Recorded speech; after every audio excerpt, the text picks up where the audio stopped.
পালং শাকগুলো ধুয়ে টুকরো করে নিয়েছি। আজকে রান্না করব খলিশা মাছ দিয়ে আলু এবং পালং শাক।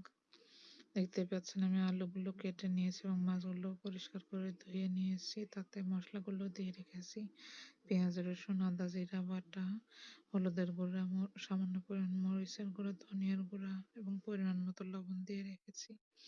আর কড়াইটা গরম হয়ে গেলে তাতে পেঁয়াজ মরিচ কুচি দিয়ে একটু নাড়াচাড়া করে নেব।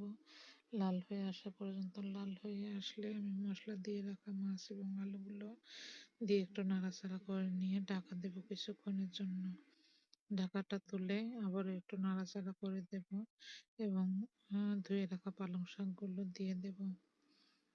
দিয়ে কিছুক্ষণের জন্য ঢাকা দেব যাতে শাকটা একটু নরম হয়ে আসে। ঢাকাটা তুলে এবার আবার একটু নেড়ে দেব। এপাশ ওপাশ করে দেবো যাতে মশলাগুলো শাকের সঙ্গে মিশে যায়।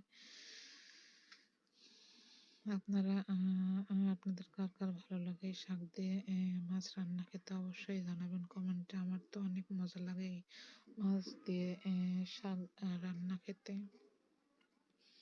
আমি বেশিরভাগ সময় পালং শাক দিয়ে বিভিন্ন ধরনের মাছ রান্না করে খাই।